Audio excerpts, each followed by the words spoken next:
Doctor Celis, ¿cómo está? Buenos días. Buenas noches. Buenas noches, ya. ¿Cómo estamos, José? Muy atareado, doctor. Ya me imagino, ayer. Y, No puedo poner mi cámara. Algo me dice, usted no puede comenzar su video debido a que el host lo ha parado. Stop, un, stop it. Algo así. doctor, qué raro.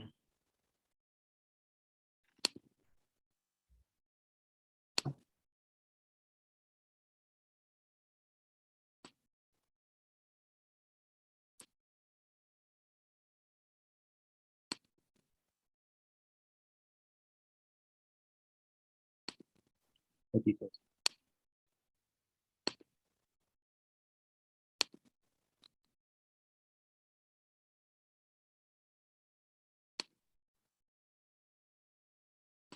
¿Y ahí puede ya?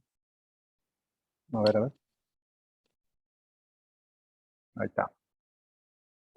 Ya estamos.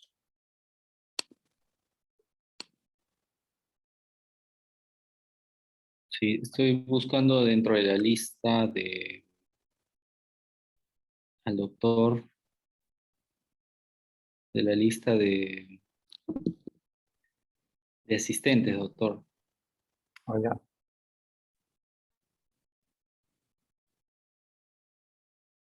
pero no lo ubico. De repente, si usted le puede. Sí, le mando ahorita un.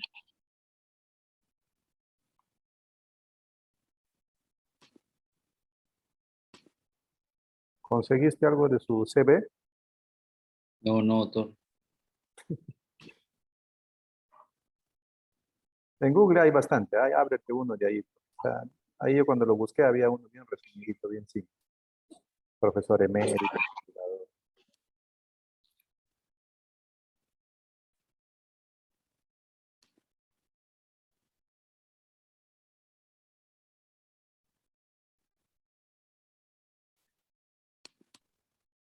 Tengo un problema con.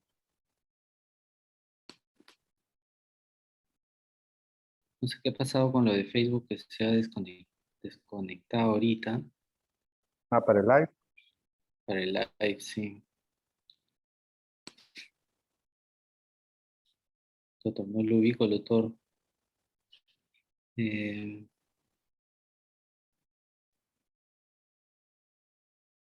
Alejandro Llanos. Todavía no entra, doctor. Ahí lo estoy escribiendo.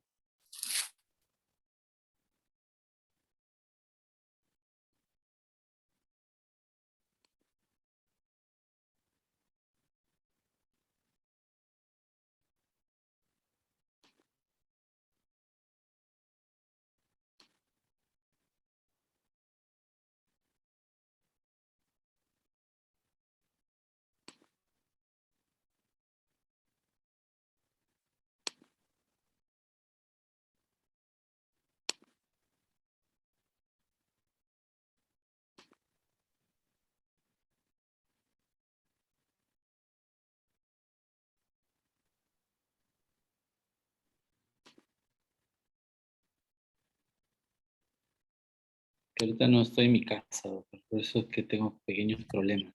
Ah, ya, ya. Estás en la chamba. Sí, en el hospital todavía.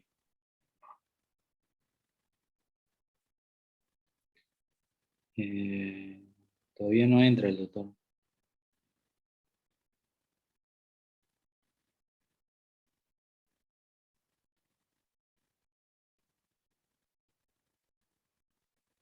Tenemos 17 espectadores más nosotros.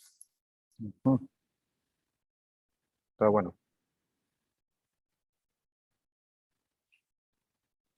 Sí.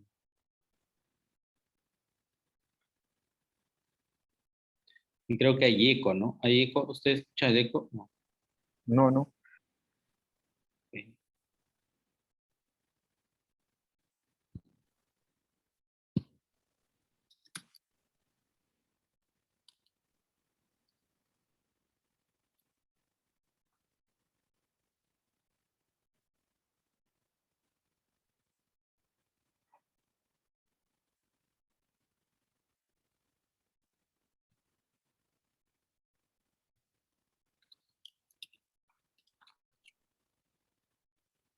Todavía no lo ubico.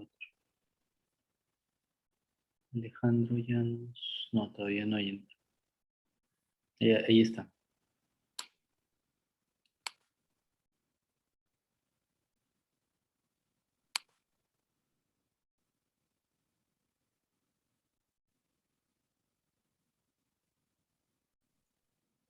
Hola, Doctor, buenas noches.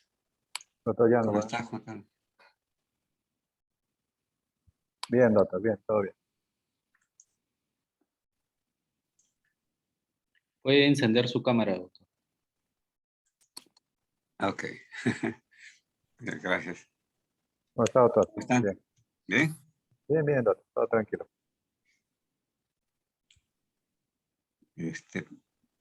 La presentación, para cargarla. Puede compartir pantalla, doctor. Ya, Puede, ok. puede, Ya, eh, ok. sí, sí, lo puede intentar para ver si tenemos algún Sí, problema. ya está. Perfecto.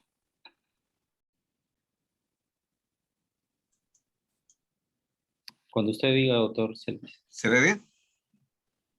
Sí, doctor, se ve bien. Ya. Excelente. Tú defines. Cuando usted diga, doctor Celis. Yo estoy pronto, listo. Ya. A ver, ¿cómo estamos?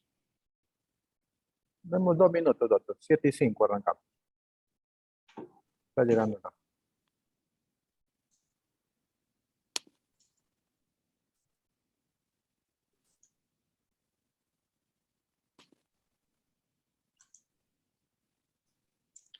Tenemos 31 espectadores en este momento. Excelente. Bien. Sí.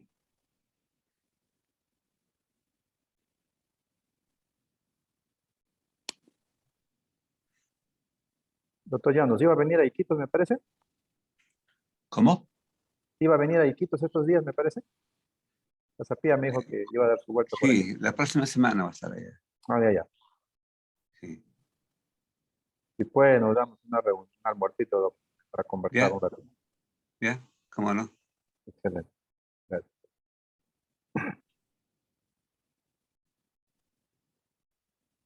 Yo te aviso la fecha confirmada. Ya, gracias. Bueno,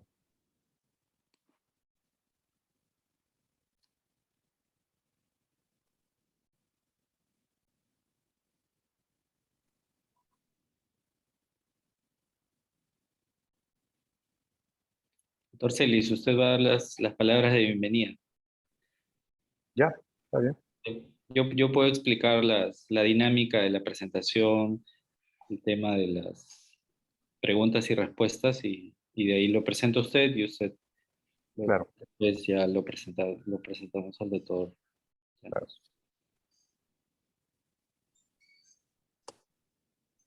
Cuando usted me diga, doctor. Estamos.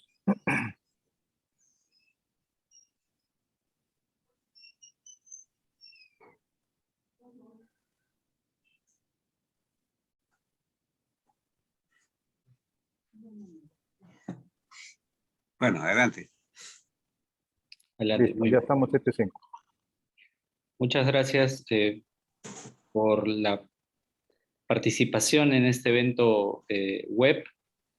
A nombre de la Sociedad Peruana de Enfermedades Infecciosas y Tropicales, les damos la cordial bienvenida al evento conmemorativo por el Día de la Mundial de la Malaria del año 2022.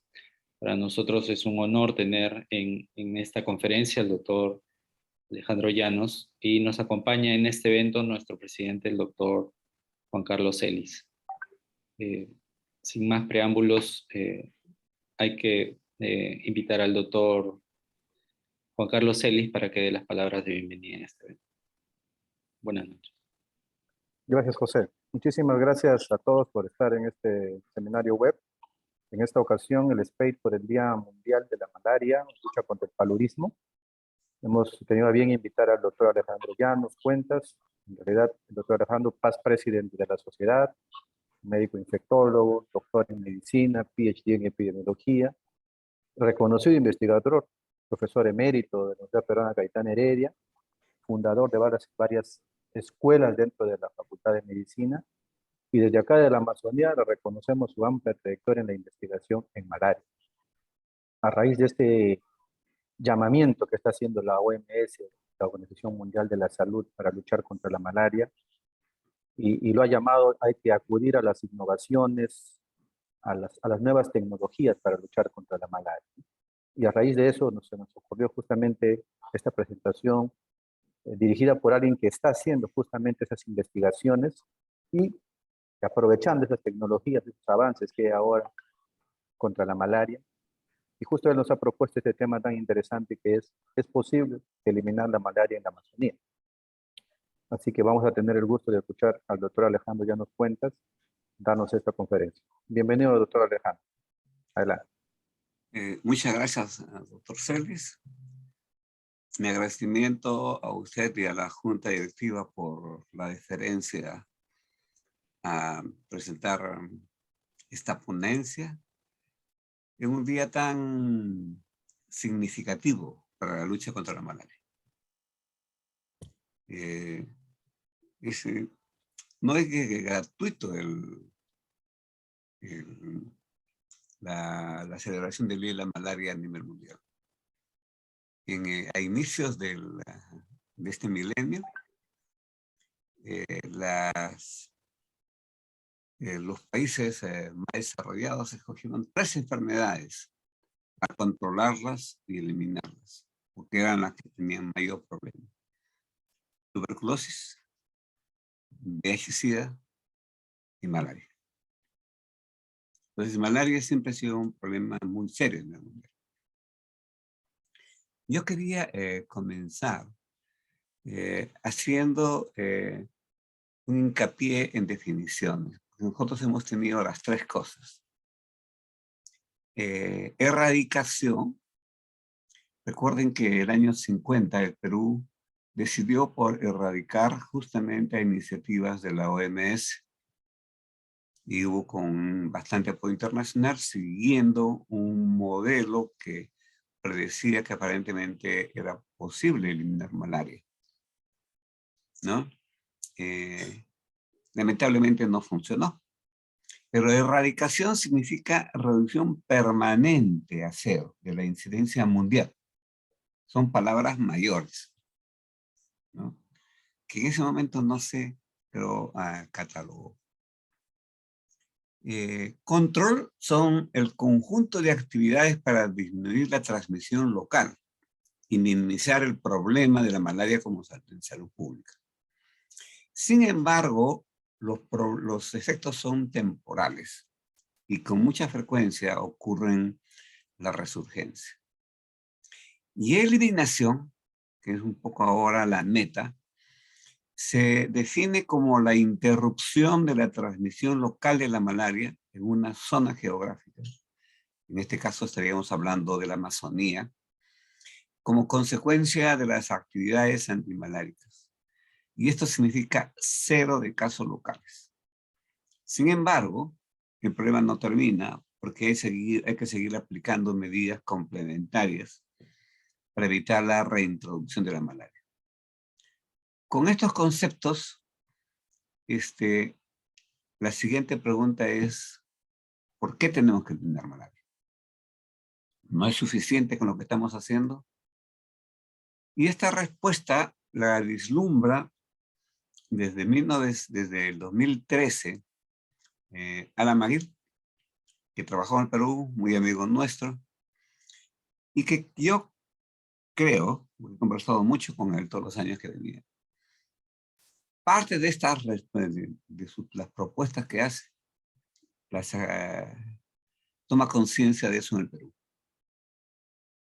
En línea roja es la línea de la resurgencia, la reemergencia, en donde se hacen medidas de control, pero frecuentemente no hay continuidad, no hay financiamiento, prácticamente basadas en el diagnóstico y tratamiento. Y esto sucedió mucho en la década de los 80 y 90 en el Perú. En azul son las intervenciones ya una combinación de intervenciones, como por ejemplo la que se hizo entre el 2005 a 2011 con el pamáforo, ¿no? O sea, hay una disminución importante, pero luego hay un cierto estancamiento y siempre está con los riesgos de resurgencia. Y entonces, los expertos mundiales plantean ahora esta línea verde. Y ellos dicen que con un poco más de esfuerzo, pues se ha generado muchísimo conocimiento en las últimas 2 décadas, es posible ir hacia la eliminación. A nivel mundial, yo no lo sé. Pero a nivel peruano, y a nivel de la Amazonía, yo sí soy un convencido que es factible, técnicamente. Pero para que esa factibilidad técnica sea una realidad, primero uno tiene que creer, y segundo que tiene que trabajar intensamente para que eso ocurra. Y acá son 3 ejemplos. El primer ejemplo en rojo es la resurgencia, y el ejemplo es el Perú, con múltiples subidas y bajadas. En el cuadro a mi derecha están los países que continuaron dando, digamos, manteniendo la medida de control bastante intensas, como Colombia y Brasil. Pero se estancó y hay inclusive incremento. Entonces, y la resurgencia, la reemergencia de malaria es a nivel mundial. Y se ha dado siempre en el Perú. El doctor Aramburu en Loreto publicó en 1993, creo, un documento en el cual muestra la historia de las emergencias en Loreto. ¿Cuál es la historia en el caso del Perú? Estos son datos del año 39. Entonces, que había inclusive malaria, me contaba el doctor, el maestro Carcelén, ahí en las afueras del hospital 2 de Mayo, ahí nomás se infectaban. En el río Rima, por Palacio de Gobierno, por todo eso. Y entonces, aquí comienza el programa de erradicación, ¿no? Se baja en forma muy importante, pero poco a poco, a pesar de las acciones, comienza la reemergencia. Aquí en el 73, 75 se interrumpe y otra vez se dispara la malaria. Hay muchos factores que explican esto. Luego, los casos más altos se reportan en el año 98. Aquí también hay una campaña intensa, pero nuevamente es una subida y bajada. Acá viene el pamáforo. La acción del pamáforo también llevan a tener una incidencia debajo de 1. Son las 2 experiencias. Pero se suspendió el pamáforo en 1911 y el país no le dio continuidad y otra vez tenemos la resurgencia. Entonces, ¿por qué han fracasado los programas de erradicación? Porque hay que aprender la experiencia. Porque se basó en estrategias sónicas. Un uso poco racional de DT. DT es un insecticida, digamos, excepcional. Pero siguió utilizándose en poblaciones de insectos no infectados. Y lo que terminó generando fue resistencia. Y utilizando como terapia la cloroquina, primaquina, ¿no? Y que también eso posteriormente generó la resistencia, especialmente falciparum. Donde falló, creo que clamorosamente, fue que coincidió esa época, la década del 60, con, digamos, reformas en el sistema de salud. Cambios continuos, descentralización, no había ideas claras, falta de liderazgo, el desorden, ¿no? Y entonces los funcionarios peruanos seguían recomendaciones internacionales sin autocrítica, sin adaptarlas a la lógica local. Si hay algo que ha mejorado el Perú, es su capacidad autocrítica en los últimos años. Y eso, en realidad, puede cambiar la historia. Ya desde el año 62 se sabía que el sistema de salud no tenía condiciones para la fase de consolidación y mantenimiento. Problema de infraestructura que no se invertía, recursos humanos insuficientes, ¿no? Deficiencia de lo que se comprometió el gobierno peruano no cumplía. Y también coincidió con una época de gran migración desde el campo a las ciudades, ¿no? Hubo muchísima interferencia política en las decisiones técnicas, ¿no? Y finalmente, ya a inicios del 70, y el Perú no fue la excepción, fue la regla, aparición de resistencia a los vectores al DDT y aparición de resistencia de falciparum a la cloroquina. También quiero hacer unas palabras, ¿por qué las reemergencias? Las reemergencias tienen mucha influencia los factores climatológicos y ambientales. La gran reemergencia del 2011 está muy ligada a la peor inundación en los últimos 50 o 80 años que hubo en Loreto, no en Iquitos. Iquitos tenía solo pedacitos de tierra, todo el resto estaba inundado, ¿no? Pero sin embargo, y esto es una de las cosas que discutíamos con Alan Noriega, a pesar de eso, el tiempo en el cual apareció la reemergencia fue demasiado corto.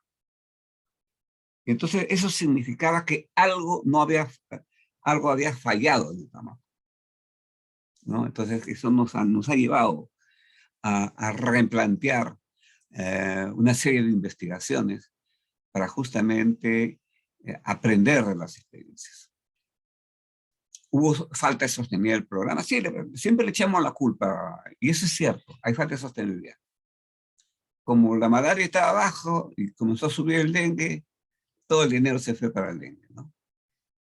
Entonces, y también es cierto es que falta conocimiento sobre el control y eliminación.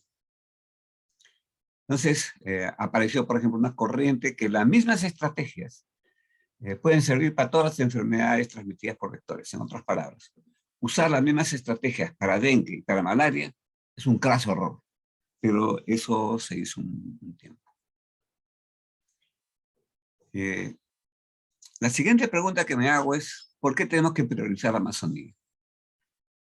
Cuando se aprobó el Plan Malaria Cero, ¿no? El año 17, en el año 16 el 97% de la malaria del Perú estaba concentrado en Loreto, tanto vivas como falciparum.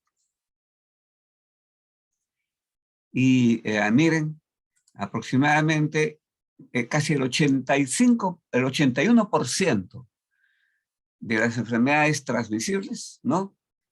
Eran por malaria. Evidentemente era un problema serio. ¿Cómo estamos a fines del 2021? Ha bajado la malaria en forma sustancial. Hay como 17.658 casos. Y Loreto, de tener 58.000 casos, ha pasado a tener 15.000 casos. Pero sigue representando el 85% de la malaria del Perú. Pero si ustedes ven la Amazonía, prácticamente la Amazonía concentra, diría, el 99% de la malaria en el Perú. Entonces, algunas palabras sobre el Plan Malaria Cero, que había habido una ceremonia en Iquitos, ¿no? Y eso ha sido muy bueno. Los gobiernos pueden tener muchas críticas, pero lo que tenemos que reconocer son las cosas buenas. Hoy han aprobado, si se quiere, el plan de malaria para el periodo 2022 hasta 2030. Eso es mantener una política, y lo cual es bueno. El año 17, el gobierno peruano decide en los últimos 70 años, ¿no?, por primera vez una política para eliminar una enfermedad. Y eso lo hace en nivel central y lo hace el gobierno regional, lo cual también ha sido sumamente importante para el desarrollo de las investigaciones y para tener apoyo internacional para generar conocimiento. Sin embargo, eso no nació el año 17. Ha sido producto de un largo trayecto, ¿no? Desde el año 2013, ya el 2014 hubo este evento grande, que participaron gente del ministerio, de todos los lugares, y que fue financiado por Bill Gates y con el apoyo de Alan McGill, en la lógica de ir metiendo al Perú en la lógica del plan malaria, de un plan de eliminación. Yo quiero decirles que en Latinoamérica el Perú es el único país que tiene como política eliminar malaria. Ojo, de los países amazónicos, disculpen.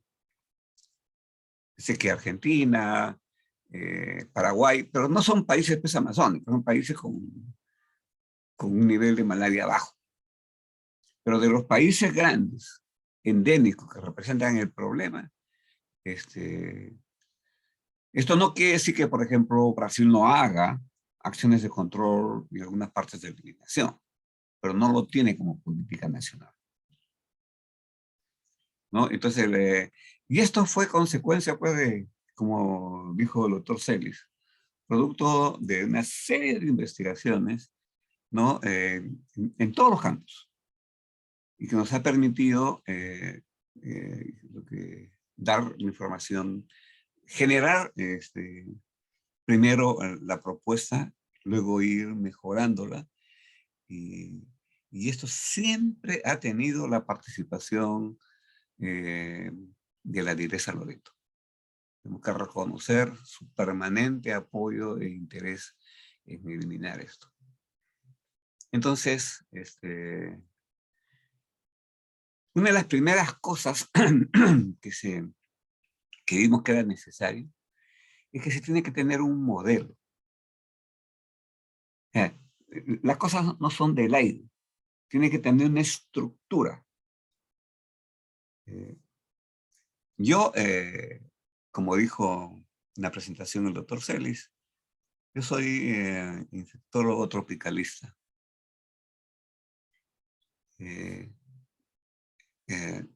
Tuve la suerte en mi vida de crear la Facultad de Salud Pública. Pero ¿y sabe por qué me metí en salud pública? Porque aprendí que no es posible generar programas de control, de eliminación, o programas de impacto en salud pública si no hay un componente político de por medio. Entendiendo la política en buenos términos. Entendiendo porque la decisión política lleva a la decisión no solo de priorizar, sino de apoyo económico. Entonces, decir que vamos a hacer un programa de control y eliminación basado solo en aspectos técnicos es un error, ¿no? Ejemplo, dengue es un problema serio en el Perú y en la Amazonía. Tiene que haber una decisión también política de ir hacia algo. No estamos hablando de politizar, estamos hablando de decisiones y decisiones en salud.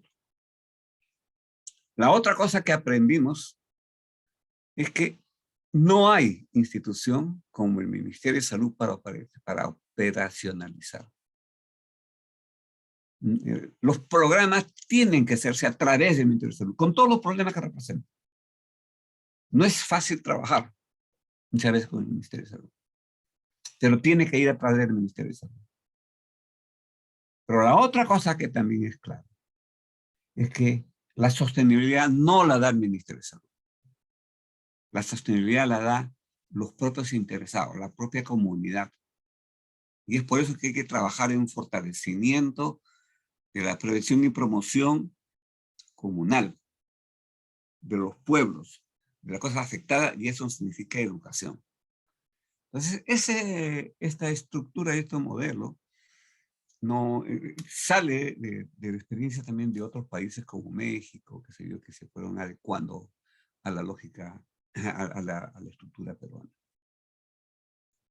Esta es la decisión que adopta la OMS. En la lógica, no solo que técnicamente ya había conocimientos, sino es la imposibilidad de mantener permanentemente 5.2 billones de dólares al año para hacer acciones de control. Se tiene que ir necesariamente hacia la lógica de eliminación. Y ellos establecen y reconocen que en realidad no es un programa único. Nosotros siempre se manejó un programa único para todos los sitios. Y no, de acuerdo a los escenarios. Los escenarios de alta transmisión, de moderada transmisión, baja transmisión o muy baja transmisión tienen diferentes acciones. Y entonces esto implica que los programas de control hacia la eliminación son programas dinámicos, con gente que está entendiendo los procesos. Porque la enfermedad también es dinámica, no es estable, ¿no? El programa de eliminación de la malaria en el Perú se escribió el 16 y el 17 fue aprobado. Y tiene esta misma mirada, estos mismos lineamientos. Hay una primera fase, que es la de control, y que implica disminuir la malaria sintomática, porque es la que más transmite, a un nivel del 70%. Luego viene la fase 2, que es hacia la eliminación, y en donde en una primera fase hay que bajar al 90% y en una segunda fase hay que bajar hasta el 99%. Y finalmente, la parte más complicada es eliminar la malaria residual. Es como los rezagos del sendero, ¿no? Uno tiene que terminar todo, si no, no es posible. Y esto implica estrategias que van diferenciándose. Las estrategias para eliminar o para disminuir la incidencia en los lugares de alta transmisión son diferentes a las que se tienen que utilizar cuando ya baja la malaria, cuando ya baja la incidencia, ¿no? Para las intervenciones, digamos, ya comunitarias. Y, por ejemplo, acá se utiliza la gota gruesa, la prueba rápida. En esta fase no va a tener valor ni la gota gruesa ni la prueba rápida, o muy poco valor. Y para la malaria residual, ni siquiera el PCR ya sirve. Entonces significa trabajar acá en otras estructuras diagnósticas, como son las estructuras serológicas, pero con otra visión, ¿no? Evidentemente tiene un conjunto de lineamientos que yo no los voy a estar mencionando, pero hay lineamientos, y estos lineamientos se reflejan en estrategias operacionales, ¿no? Estrategias operacionales que actualmente la mayor parte de ellas sí se están desarrollando en Loreto, algunas mejor que otras, y algunas pobres, pero que en general sí se están desarrollando. Y esto se refleja en actividades específicas, pero que además estas actividades específicas sí tienen financiamiento, por lo menos en el papel. Como les decía, en la fase 1 es el control de la malaria sintomática, y ahí también hay cosas que son importantes. Y ustedes conocen mejor que yo. La cantidad de personal de salud que se cambia, la inestabilidad es muy grande en en provincias. Y entonces esto implica que permanentemente tenemos que crear capacidades con el personal sanitario. Aproximadamente el 40% de las localidades endémicas, porque son rurales, tienen establecimientos de salud. Y entonces tenemos que necesariamente trabajar con promotores de salud, a los cuales también hay que entrenarlos y capacitarlos. Y un promotor de salud, si bien algunos duran muchos años, pero el promedio son 2 o 3 años. O sea, hay que ir constantemente formando. Y hay que reentrenarlo, y hay que programar el reentrenamiento. El reentrenamiento son cada 6 meses, y el costo más o menos de un personal adecuadamente reentrenando es $180 cada 6 meses. Todo eso se tiene que plasmar en documentos y en presupuesto. Hay que trabajar la participación de las comunidades, mejoras en el sistema de diagnóstico y tratamiento. El COVID ha sido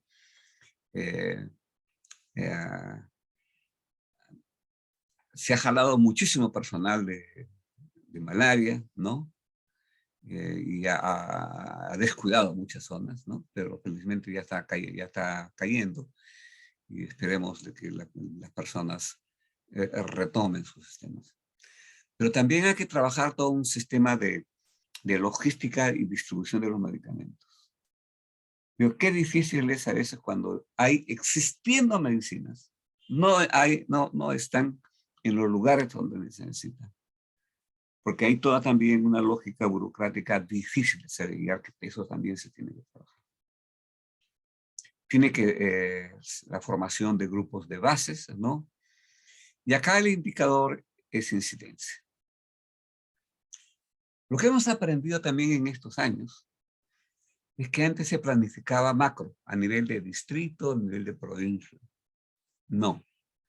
Ahora tenemos que planificar a nivel de cuencas. Las cuencas en realidad son como las grandes carreteras donde están las poblaciones. Y también saber cómo son los movimientos de las poblaciones entre las cuencas. La malaria no es uniforme. En un grupo de comunidades hay un grupo que están afectadas y otras no están afectadas. Por ejemplo, Loreto tiene como 2.600 comunidades o localidades, pero con transmisión tiene menos del 50%. Entonces no es que tiene que actuarse en todas. Y más o menos 800 localidades están representando el 92% del problema. Además de eso, en las localidades, no todas las localidades tienen la misma transmisión y no todos los barrios o todos los lugares de la localidad tienen la misma transmisión. Entonces, todo eso se tiene que mapear, todo eso se tiene que conocer para concentrar eficientemente los esfuerzos. Entonces, esto implica otro tipo de estrategia de acción por parte de los trabajadores de salud. Este cuadro lo hizo el doctor Rodríguez, ¿no? Pero de 2.600 localidades, ¿no? Se seleccionó en la primera etapa 743 localidades que representaban menos del 30%, pero esto estaba representando más del 90% de la malaria. Loreto tiene más de 1 millón de habitantes, pero la malaria está concentrada aproximadamente en 150.000 personas. Por lo tanto, es posible optimizar los recursos y los esfuerzos. Esto es el plan inicial cuando comenzó el plan de malaria cero, con localidades priorizadas, ¿no? Y ubicadas en los mapas. Como les decía, en la fase 2, ya no solamente hay que reducir la malaria sintomática, sino ir sobre la malaria sintomática y la subpatente. Porque ese es el reservorio de la malaria. Y normalmente no lo tratamos. Evidentemente, si no lo tratamos, eso es como el COVID, ¿no? Los que están infectados son asintomáticos, terminan infectando a otras personas. Esto también tiene retos. Nuevos métodos diagnósticos masivos, comunitarios, y nuevas estrategias para el uso de tratamientos probados para las poblaciones, ¿no? Y acá la incidencia ya no es el principal indicador epidemiológico, sino la prevalencia. Y entonces la pregunta es, ¿y por qué tenemos que tratar el reservorio de la malaria? Porque si no, no se puede eliminar la enfermedad. Casi nadie, y que ustedes revisan los libros, casi ningún libro está hablando de manejar el reservorio de la malaria. El concepto de reservorio de la malaria ya está en el Plan Malaria Cero. Pero por el momento todavía el desarrollo es mucho mayor sobre la malaria asintomática y creo que progresivamente tienen que desarrollarse más los planes operativos para ir sobre el reservorio. Pero también es cierto que aún tenemos poca experiencia para el manejo de los asintomáticos y los subpatentes en las áreas endémicas. Solo como para recordarles, ustedes los manejan bien, pero solo para recordarles. Aquí en la línea verde tenemos, divide. Encima de la línea verde aparecen los síntomas. Entonces, esta es la malaria asintomática. Debajo de la línea verde podemos tener una persona infectada, pero que no tiene síntomas. Y algunos de ellos se detectan con la gota gruesa, otros no se detectan con la gota gruesa. Y entonces eso es lo que se llama malaria patente o subpatente. La malaria patente es la que se puede detectar, es asintomático, pero se puede detectar por la gota gruesa. Y la malaria subpatente es un asintomático, pero que no se detecta por la gota gruesa. Y el problema es conocer cuál es el tamaño de estas poblaciones. Y esto es parte de los resultados que tenemos. Aquí están localidades peruanas como Cahuí, Lupuna. En rojo es la malaria con síntomas. Y en azul es la asintomática. Ustedes ven que en forma uniforme en todas las localidades estudiadas, la malaria subpatente es significativamente, es mucho mayor que la malaria sintomática. Este es el reservorio.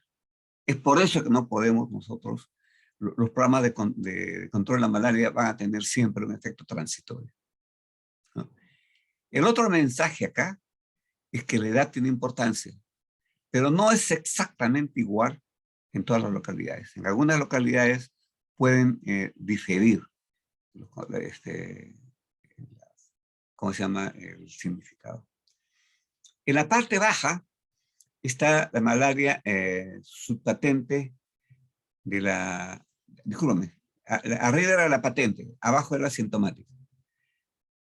Aquí abajo, igual que la subpatente. La malaria asintomática es superior que la malaria sintomática. Lo mismo es la subpatente. Antes me equivoqué, disculpen.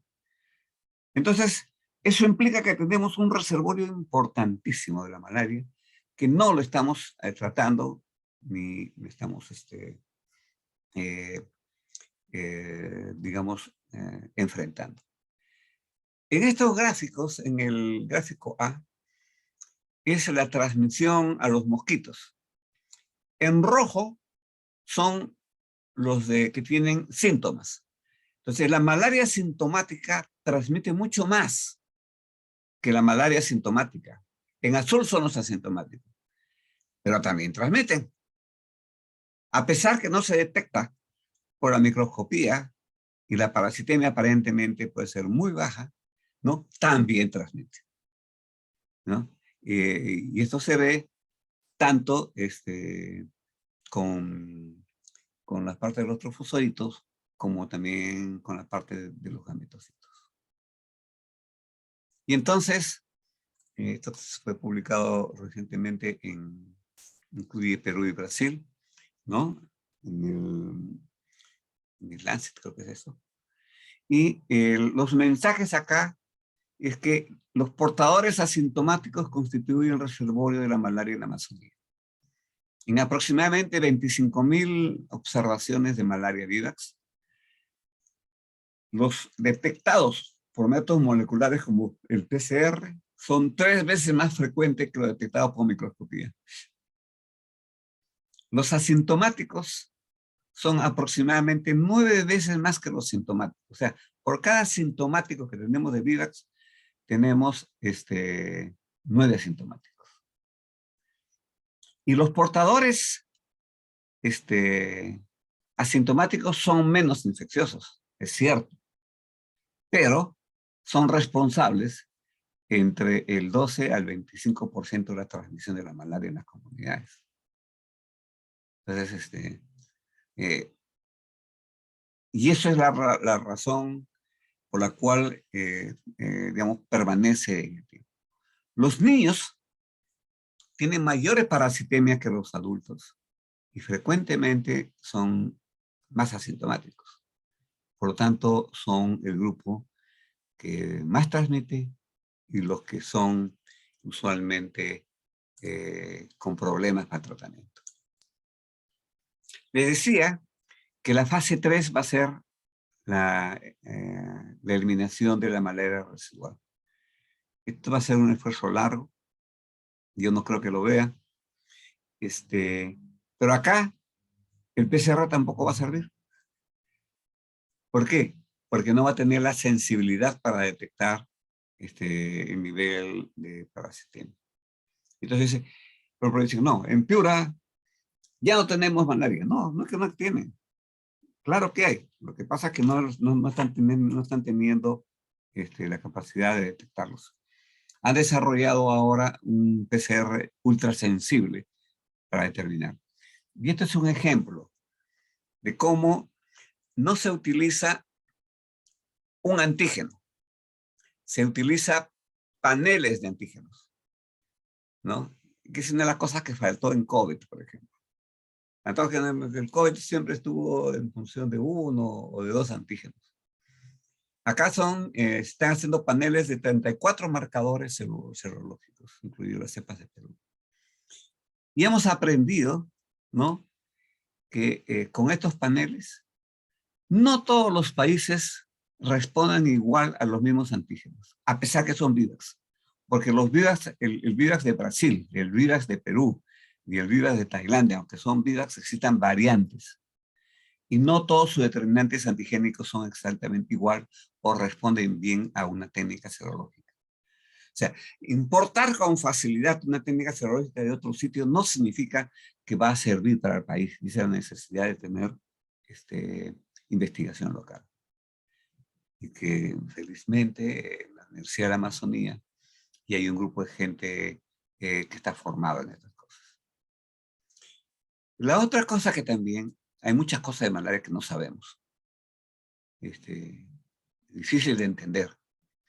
Por ejemplo, en Piura, ya desde el año 2003, 2004, a pesar que las intervenciones no habían cambiado, porque hemos verificado muchas de esas cosas, la fuerza de infección, o sea, que es la incidencia en un tiempo muy corto, había cambiado. O sea, la transmisión estaba cambiando.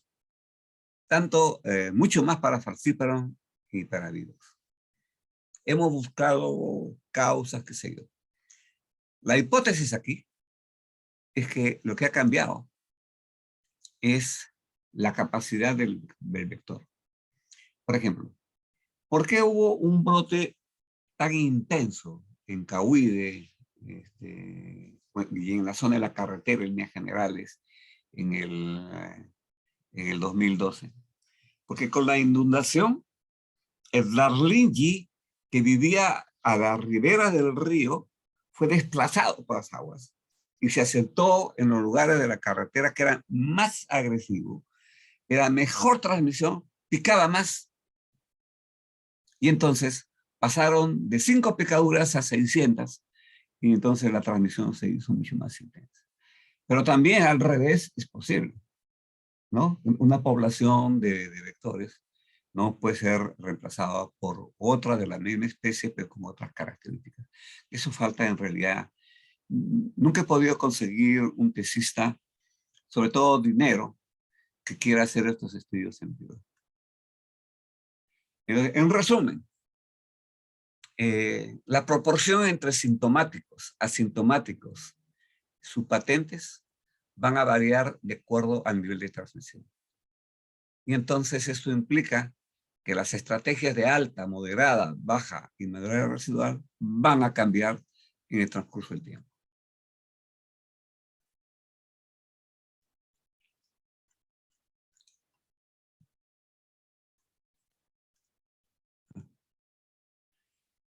El diagnóstico es un programa de control y eliminación.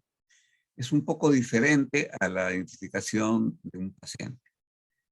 Esto implica la detección de infectados en las zonas endémicas en los reservorios. Y esto es el diagnóstico de malaria, igual que muchas enfermedades infecciosas. Los sintomáticos son la punta del iceberg y la gran mayoría están acá, que es de difícil detección. De manera y ahí es todo un reto. Se ha detectado, claro, que existe PCR. Hay PCRs ultrasensibles, hay también otros procedimientos. El problema es que todavía están siendo, muy caros, ¿no? El PCR puede captar hasta 6 veces más que una gota gruesa en Vidax, hasta 20 veces más en Falciparum. El AMP es una alternativa que se puede utilizar, detecta por lo menos 4 o 5 veces más que la gota gruesa, que se puede hacer en condiciones de campo. Pero esto no convence a los funcionarios de gobierno, ¿no? De que esto es necesario. Y esto implica tener un biólogo molecular con capacidades entrenado para hacer esto. La terapia es otro reto en el control y eliminación. Y entonces hay muchos cambios. Nueva información biológica, por lo cual ha quedado claro que es mucho más difícil eliminar vidas que Falciparum. Y que los programas de control actual, o sea, reducen principalmente la reinfección, o sea, las nuevas infecciones, pero que tienen poco efecto sobre la recurrencia, o sea, especialmente sobre las recaídas. Rápidamente, para recordar, para podernos todo el mundo utilizar los mismos términos, la recaída es la reactivación a partir del rinozoito. La recrudescencia es el resultado de la exacerbación de parasitemia a niveles muy bajos, pero que están en sangre y no son detectables. La reinsección es una nueva infección. Como es muy difícil distinguir estos 3 términos, se utiliza el término de recurrencia, que en la práctica significa el segundo episodio de malaria. Y entonces, la pregunta es, en el Perú, ¿cómo es el segundo episodio? ¿Es una nueva infección o es una reactivación del rinozoito? Y a través de los estudios que hemos hecho, más del 50, entre el 50 y el 78% provienen ya del rinozoito. O sea, la persona ya está infectada. A nivel mundial lo han estudiado y varía entre 66 a 95% en los diferentes países. Varía mucho entre los países. Y entonces, el Perú, ahí está dentro de lo que hemos encontrado, tiene validez en lo que han detectado otros.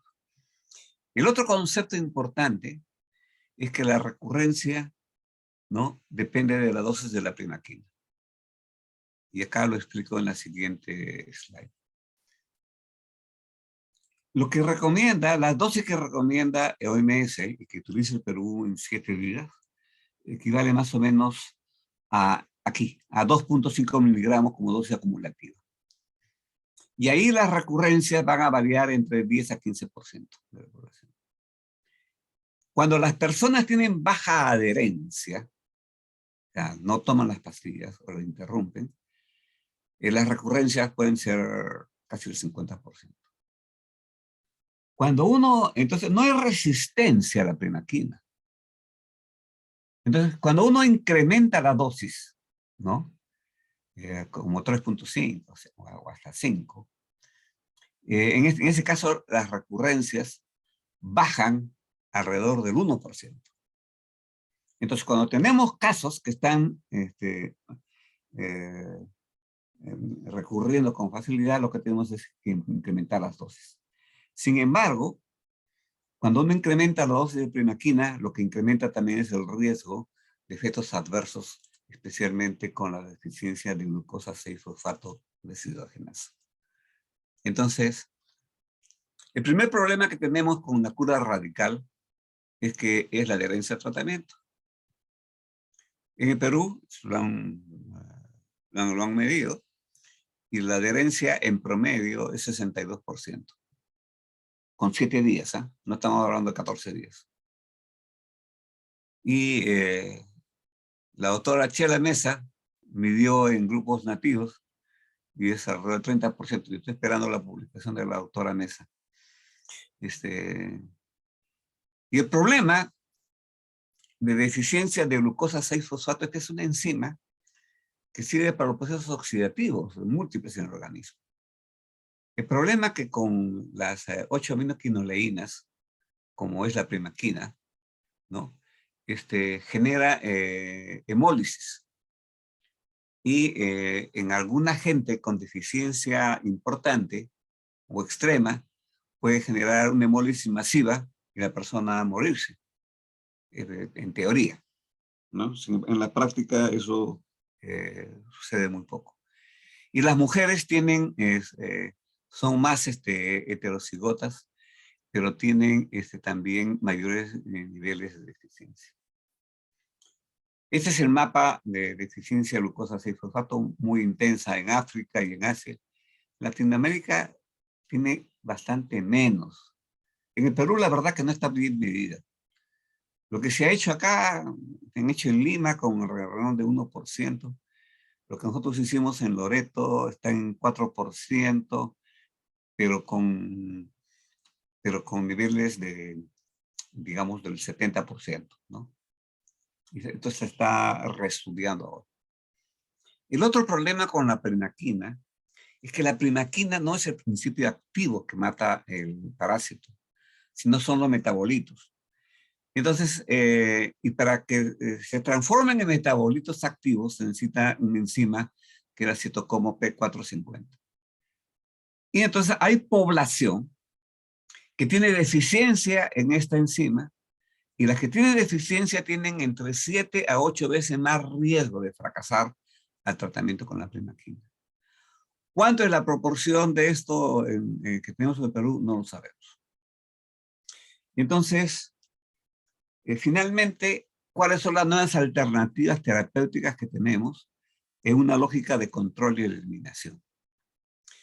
Primero es que, además de la primaquina, ya está la tafenoquina, la cual ya está registrada en Estados Unidos y también está registrada en el Perú, que va contra el inozoito. Entonces ya tenemos una nueva droga contra el inozoito. Y contra las formas sanguíneas, que teníamos solo la cloroquina, hay un conjunto de medicaciones, incluyendo el artemisinato mefloquina, ¿no? Pero hay por lo menos una media docena de drogas. Un par de palabras sobre la tafenoquina. La tafenoquina es un derivado de la primaquina. O sea, también es una 8-aminoquinoleína. Por lo tanto, también se afecta digamos, a las personas que tienen deficiencia de glucosa 6-fosfato. La diferencia con la primaquina, que tiene vida media de 15 a 18 horas, es que tiene una vida media de 15 días. Por lo tanto, una dosis, ¿no? Es suficiente y reemplaza a todas las dosis de primaquina.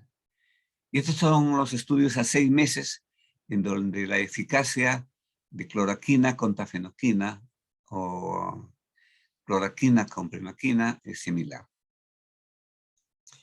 El problema, como decía, es con el riesgo, como es una droga que tiene más tiempo de permanencia en sangre, puede incrementar el riesgo de hemólisis. Y acá es un estudio de los niveles de hemoglobina, pero recuerden que estos pacientes fueron seleccionados con un nivel normal de ¿cómo se llama? De glucosa 6-fosfato. Lo que estamos queriendo hacer ahora es evaluar en condiciones de campo cuál es la frecuencia de eso y midiendo operativamente si es aceptable para el Perú utilizar tafenoquina o en qué grupos. Para eso se ha desarrollado un aparatito manual como un teléfono, que es un biosensor, que utiliza una prueba rápida y en 10 minutos mide cuantitativamente el nivel de deficiencia de glucosa 6-fosfato.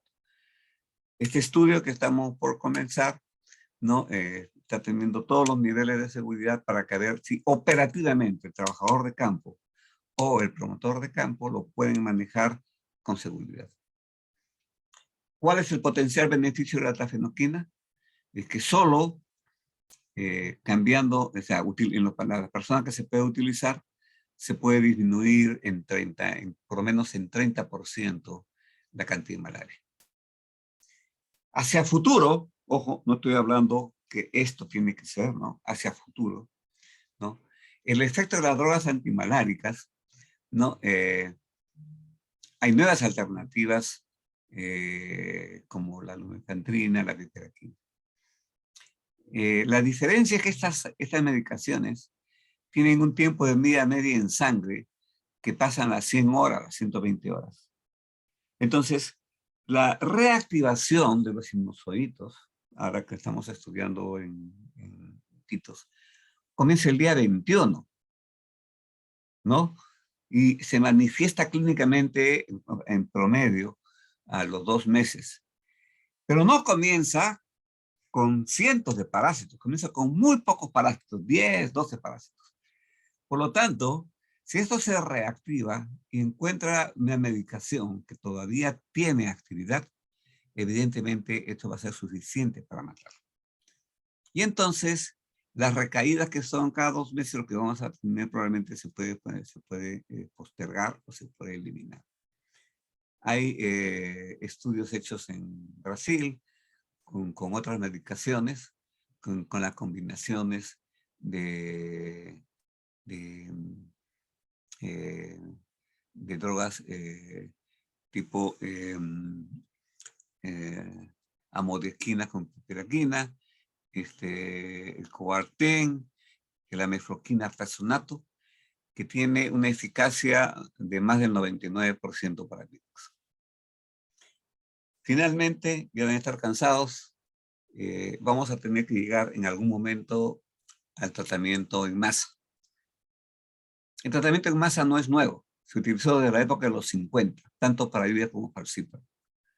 En algunos lugares funcionó, en la mayor parte no funcionó. Los resultados con eficacia fueron variables, hubo falta de sostenibilidad, en realidad muchas combinaciones de drogas, y entonces, como todas las cosas, dejó de tener prioridad. Aunque hay otros lugares que lo siguieron haciendo. En las Américas, el primero que utilizó fue Gabaldón en Venezuela. Él utilizó pirimetamina y cerró. El problema es que la pirimetamina no tiene acción sobre el nosodito, sobre el hígado, y obviamente otra vez se reactivó. Y ahora Venezuela, ¿no? Para pobre Gabaldón, es el país con problemas más serios de malaria en las Américas. ¿Cuáles son las lecciones del tratamiento en masa? Reduce la prevalencia, pero tiene que utilizarse en escenarios de baja transmisión. Cuando se utiliza en escenarios de alta transmisión, frecuentemente hay reactivaciones. La segunda cosa es que se requiere coberturas superiores al 80% de la población. Entonces, los estudios han hecho revisiones sistemáticas de efectos adversos aparentemente no son llamativos. Sin embargo, tampoco han sido medidos en forma muy estricta. Y eso obviamente hay que reestudiar esa parte.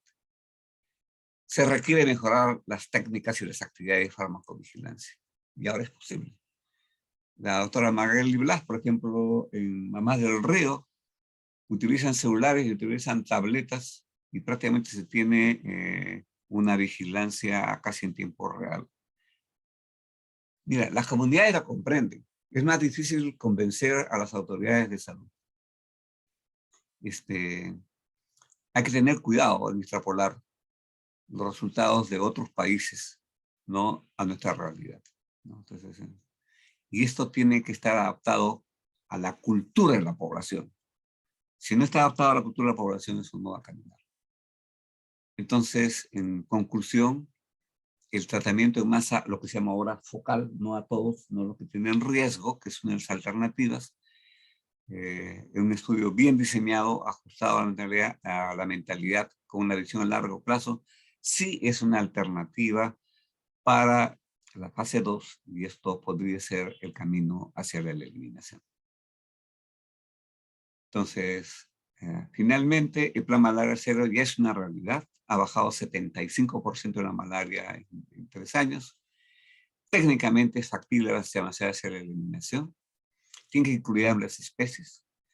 Las actuales medidas de control integrado están reduciendo las reinfecciones, pero tienen poco efecto sobre las recaídas.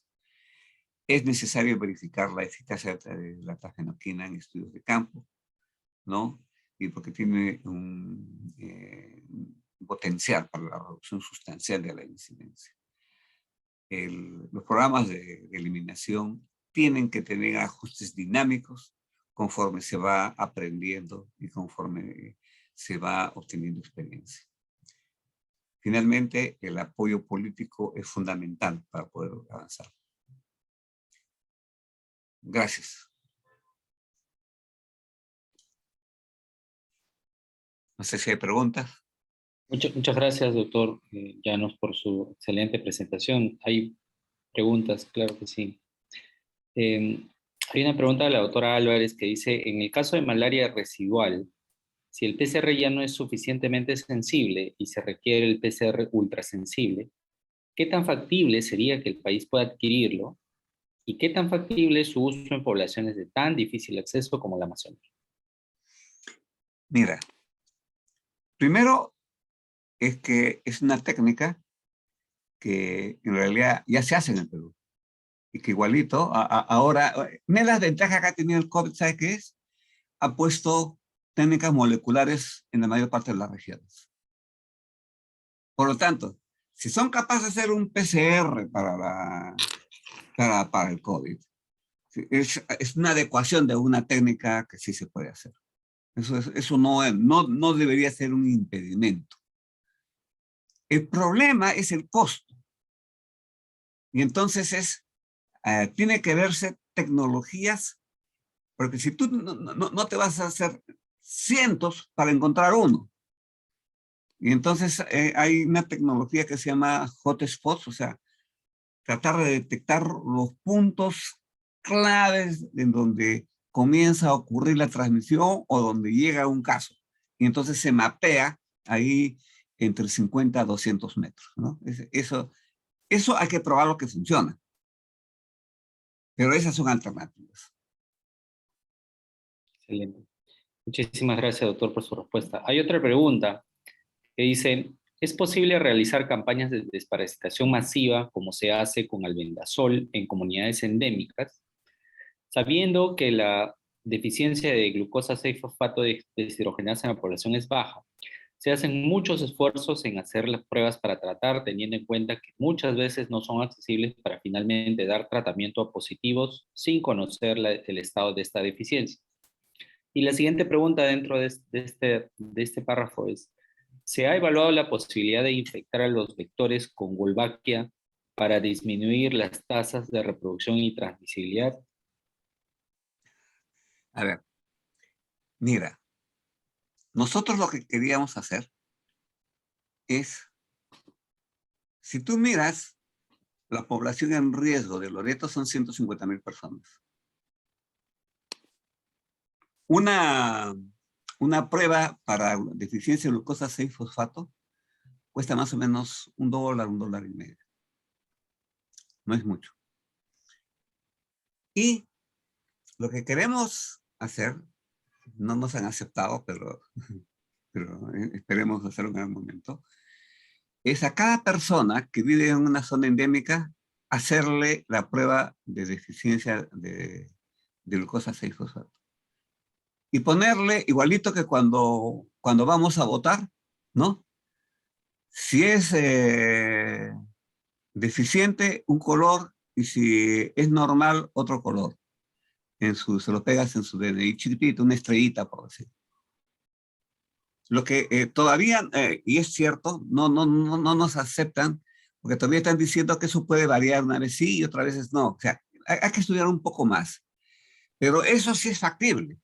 Yo no creo que varíe tanto, ¿me entiendes? Que la persona un día te reacciona A y otro día te reacciona B. Los europeos tienen mucho temor, porque ellos han tenido experiencias muy malas en el África y en Asia, porque ahí genéticamente hay mucha deficiencia y tienen mucho polimorfismo, pero que no es nuestra realidad, ¿me entiendes? Tenemos que demostrar que eso es cierto. Entonces, eso sería una alternativa. La otra alternativa es que cuesta más caro, que el Estado lo haga cada vez que le tiene que dar el tratamiento a una persona. Ahora, con respecto a la Wolbachia no ha probado ser una alternativa con los anófeles. Sí ha probado, y es sumamente interesante, que es una alternativa para la Aedes. Pero recuerda que dengue es una enfermedad más urbana. Y el Aedes, su fortaleza es que está bien pegado al humano, pero también su debilidad. Y entonces están reemplazando las poblaciones de Aedes con Wolbachia. Y hay lugares que se han bajado entre 50 y 70% en menos de 5 años. Ahora, en el caso de malaria, los vectores son mucho más rurales. Ahí lo veo mucho más difícil poder reemplazar las poblaciones. Pero en fin, si alguien tiene interés y lo estudia y lo demuestra, habría que ver. Muchísimas gracias, doctor. Doctor, el doctor Cabezas ha pedido participar, por favor, doctor Cabezas. Sí, adelante. Sí, doctor Llanos, muchas gracias por la oportunidad y felicitarlos, como siempre, por su excelente presentación. Solamente quería hacer algunos comentarios en cuanto a, yo creo que la eliminación de la malaria es un reto y bueno, está tratando de mostrar que sea factible, ¿no? Y como usted ha mencionado en su presentación al inicio, es la sostenibilidad de las acciones en esta estrategia para lograr ese objetivo, ¿no? Y eso requiere, pues, tener en cuenta las determinantes sociales, ambientales, como el cambio climático, y también el trabajo integrado de los servicios con los gobiernos locales, regionales, la comunidad, y ahí el rol tan importante de la academia que genera el conocimiento para que éstas se apliquen, ¿no? Entonces, yo creo que la sostenibilidad es un tema que con los proyectos hay que tener en cuenta, ¿no? Una experiencia interesante, bueno, el PAMAFRO, por ejemplo, ha mostrado de que ese trabajo da resultado, pero si no es sostenible en el tiempo, tiene que ver también con cómo están los sistemas funcionando y cómo es que la política también tiene que ver, ¿no? En darle esa sostenibilidad. En los años 2000, lo que sí se aprendió es pues la terapia combinada como una estrategia importante para evitar la aparición de resistencia o retrasar más que evitar, ¿no? La aparición de resistencia y mejorar la eficacia. Y entonces, creo que ese es un tema que hasta ahora, por lo menos ya el falciparum cada vez es menor. Ahora el tema es cómo eliminar el VIVAX. Y dentro de la propuesta que se tiene de usar una sola droga para eliminar los hipnozoitos en el caso de VIVAX, en esos años también se evaluó cuando se quiso bajar de 14 a 7 días la terapia con primaquina, se encontró 0.23 más o menos por ciento de presencia de esta deficiencia de 6 fosfato de glucosa, 6 fosfatos de deshidrogenasa. De modo que eso, la pregunta era esa, ¿no? Si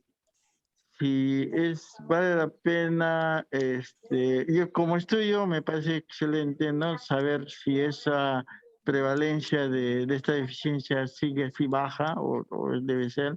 Pues nosotros también somos un país de todas las sangres con mezclas de todo tipo y aún así esa es la diferencia con el hemisferio norte de repente, ¿no? Entonces la idea es si va a ser necesario usar este equipo para determinar la presencia de esta deficiencia, es parte de la que proponen para la eliminación o está dentro solo del estudio que quede como una propuesta, ¿no? Y el otro tema es, como también ha mencionado, la pandemia, no todo ha sido malo, ¿no? Se ha logrado incluso hacer en el país esta técnica isotérmica como el LAMP, que podría utilizarse en el nivel local, ¿no? Incluso acá en el instituto se logró hacer una maletita que se puede usar en el primer nivel de atención. El problema que tenemos, como todas las entidades públicas, es cómo escalar esa tecnología, ¿no? O en todo caso, asociarse con grupos externos para lograr ese objetivo. Bueno, solamente eso, mis comentarios. Muchas gracias. Gracias, doctor Cabezas.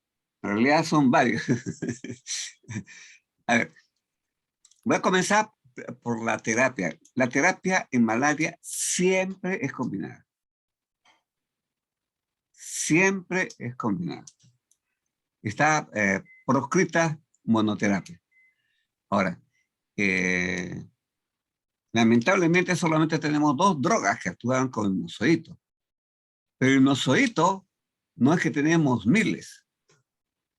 Hay un número limitado de hipnozoitos y lo que pasa es que cuando el hipnozoito se activa, como mencioné, es con números bajos y la tafenoquina sí mata a una proporción, no necesariamente todos en el hígado, pero los que logran salir encuentran las otras medicaciones, que son combinaciones de medicaciones, y las encuentran en sangre.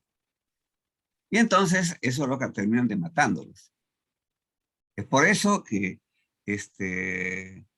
en la lógica, y eso me permite entrar en la siguiente respuesta, es que el programa, si se convierte en demasiado largo, la sostenibilidad va a ser sumamente complicada. Y entonces, la idea sería reducir en el tiempo, ¿no?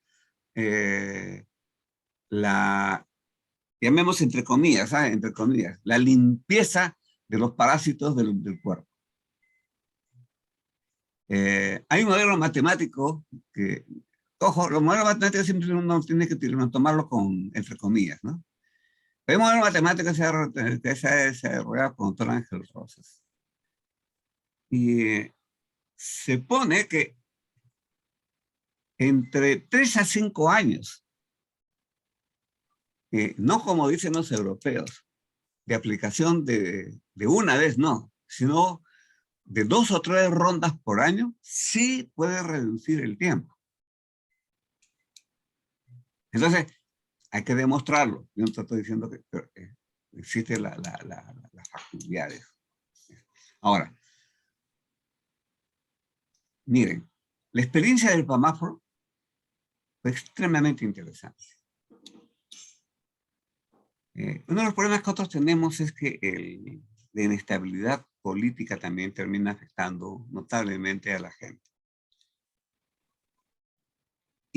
Pero para que la propia comunidad lo asuma y permanezca en el tiempo, se requiere por lo menos 7 años.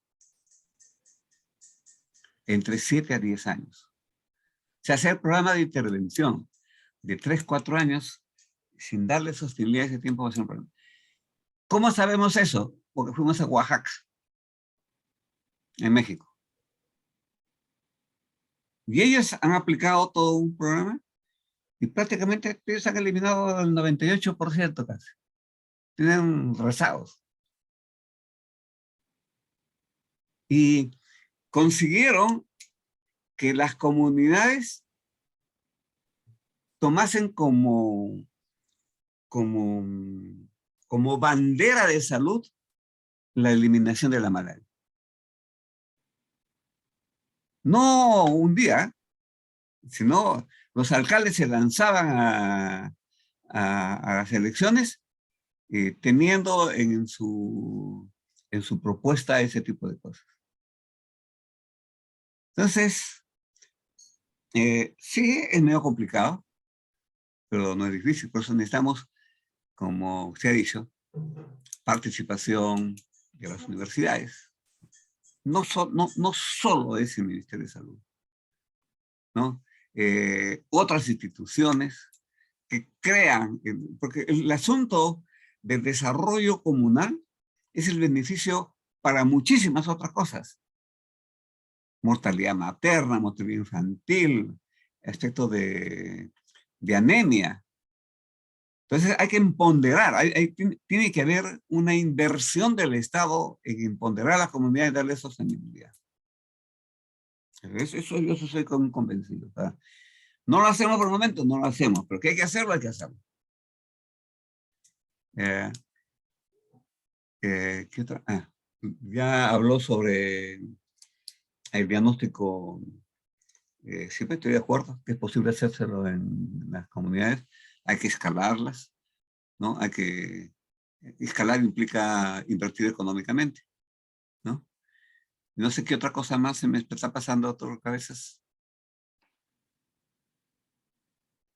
No, sí, solo era eso, sobre el LAMP, creo que eso es factible. Y ya como una historia que hemos vivido es que mientras en el Perú tenemos el problema del escalamiento, y no solo nosotros, sino también las universidades, etcétera, los chinos ya lo están haciendo, ¿no? Por eso decía que había que entrar a la cadena de valor global para poder ser oportunos también en estos temas. Finalmente, solo para la malaria residual, probablemente la tecnología va a ser tipo cassette, ¿no? Con el panel de marcadores serológicos. Porque hay marcadores serológicos que detectan enfermedad reciente, enfermedad antigua y enfermedad persistente.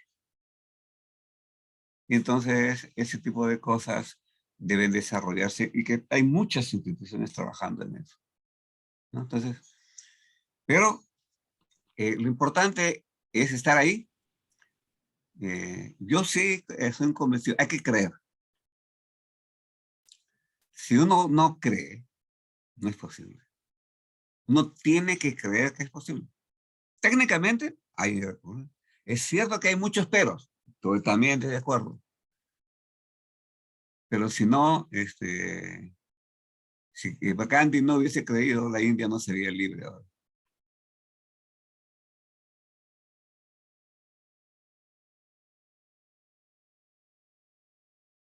Sí, así es. Muchas gracias, doctor, por su participación. Doctor, a mí me gustaría hacer una pregunta personal eh, con respecto a la vacunación. Ya hemos visto ensayos de la vacuna contra la malaria que han tenido resultados adecuados. ¿Usted cree que podría incluirse dentro de estas intervenciones para control, eliminación? Mira, esos estudios tienen más de 10 años de vacunas. La eficacia con 3 dosis en niños menores de 5 años, estoy hablando de falciparum, llega al 40%. Es cierto que con miles de gente, 40% es una reducción importante. Pero con las medidas de control que hacemos nosotros, bastante más baratas, ¿no? Se consigue 75%. O sea, la vacunación sí debe ser una alternativa en el futuro. Y sí, la vacunación yo sí creo que va a ser sumamente importante para la malaria residual, ¿no? Ahí sería clave. Pero que me digan, mire, comercialmente vamos a tener una vacuna en el panorama en 10 años. Yo, en este momento, yo diría que no. Por lo menos, de repente puede estar equivocado, pero no veo ni en la literatura ni en la práctica ese escenario. Hablando de vidas, ¿ah? Claro. Muchísimas gracias, doctor, por su respuesta. No sé si doctor Celis Sí, quiere... doctor Llanos, dos preguntas rapiditas como clínicos, diría yo. En Loreto estamos viendo desde hace ya buen tiempo, digamos, un aumento de las recurrencias, ¿no? Que no sabemos si son recaídas o reinfecciones. Bueno, lo que hacemos es o duplicamos la dosis de primaquina para estos pacientes que a veces están en la ciudad pero viajan al campo. Entonces tenemos la duda. No podemos estar, digamos, dejando a esos pacientes que tengan 3, 4, 5 infecciones al año. Y como es difícil de demostrar, a veces duplicamos la dosis, triplicamos la dosis de pacientes que le hemos dado 3 semanas de primaquina y recién hayan dejado de tener de recurrencias. Entonces, ¿qué piensa de esas posibilidades? ¿Qué puede estar pasando? Porque antes no lo veíamos tanto, ¿no? Y ahora vemos un poco más seguido esto. No sé si hay reportes de esto, porque en Colombia veo que ellos ya tienen un protocolo de que cuando un paciente recae o recurre, por ejemplo, 2, 3 veces, ya eligen dar 2 semanas de primaquina, ¿no? Como una especie de protocolo ya, porque es difícil en el campo demostrar reinfección, recaída. Entonces ellos prefieren hacerlo simplemente. No sé si eso ha considerado. Sí, en realidad es un conjunto de factores. Uno puede ser la dosis, pero otro también es la capacidad del individuo de convertir adecuadamente. Al final, la respuesta es la misma, incrementar la dosis. Y nosotros hemos aprendido mucho de los venezolanos que emigraron. Entonces, cuando un paciente, ya, digamos, después de 2 administraciones, otra vez recurre, duplicamos la dosis, ¿no? Entonces, sí, después de duplicar esa dosis, o sea, 2 veces, ¿no? Vuelve a recaer, ahí lo llevamos a 1 mes. Sí. Y va bien. Ahora, hay que tener cuidado. O sea, como no tenemos nosotros manera, mira, aquí en Lima, dentro de poco ya vamos a tener para medir la glucosa 6-fosfato que cuesta barato. Pero aquí en Lima, mandar a hacer el glucosa 6-fosfato cuesta como 600 soles. Y entonces poca gente lo puede pagar. De la manera como hacíamos para detectar precozmente, con un lastre de orina, medía si había hemólisis en orina. Y si había, felizmente no hemos tenido problemas, ¿no? Pero si aparece hemólisis en orina, pues. Porque la diferencia es que la primaquina desaparece en 18 horas.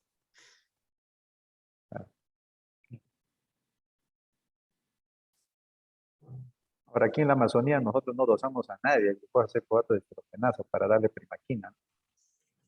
Sí, pues, sí. Esos pacientes tienen que manejarse con primaquina, no con tafenoquina. Doctor, su opinión sobre el problema con artesonato. Parece que es un problema mundial de desabastecimiento. Siempre lo veo en los documentos del ministerio, como que escasea. Es una droga que a nosotros nos va bien porque es una vez al día, ¿no? Y ahora se está cambiando, se está solicitando un cambio o una alternativa, como lo hace Brasil, por ejemplo, que tiene esa alternativa, mefloquina artesonato y artemetelo-mefloquina como alternativa. Pero parece que hay un déficit mundial o algo está pasando con el problema de artesonato, básicamente. Mira, el problema es un problema de mercado. Como nadie te compra artesonato mefloquina, nadie lo produce. Los brasileros a través de manguiños, pero ni siquiera los brasileros lo utilizan, porque les sale más barato comprar el Coartem. Porque, digamos, el Coartem cuesta $1, $1.50 el tratamiento y el otro sale de 3 o 4. Y entonces, como no hay mercado, nadie te lo produce. O sea, esto está muerto por un asunto de mercado, no por ahora. Hay una opinión técnica en contra que hace que muchos países no quieran utilizarla es por la mefloquina.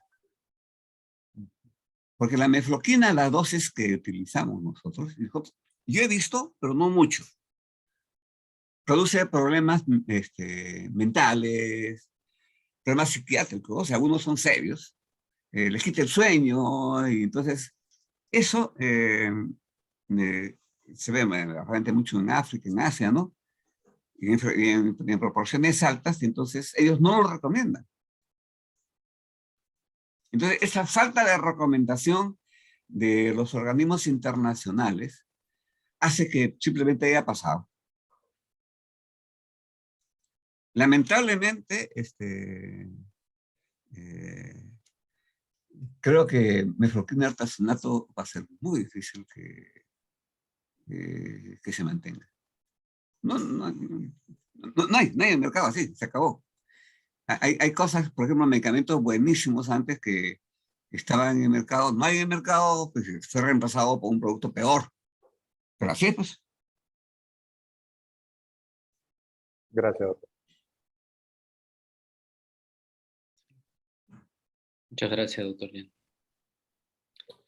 Bueno, Ya estamos en la hora, José. Pero sí.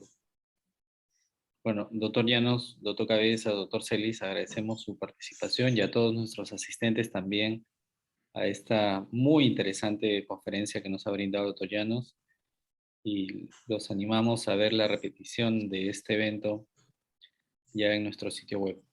Muchas gracias con todos, buenas noches. buenas noches, doctor Llano. Muchísimas gracias. Muchas gracias a ustedes por la invitación. Gracias. Hasta luego. Buenas noches. De todo el tema, yo me voy quedando y tratando de hacer cosas, y yo estoy acá parada y me voy a asumir. Pero sí creo que como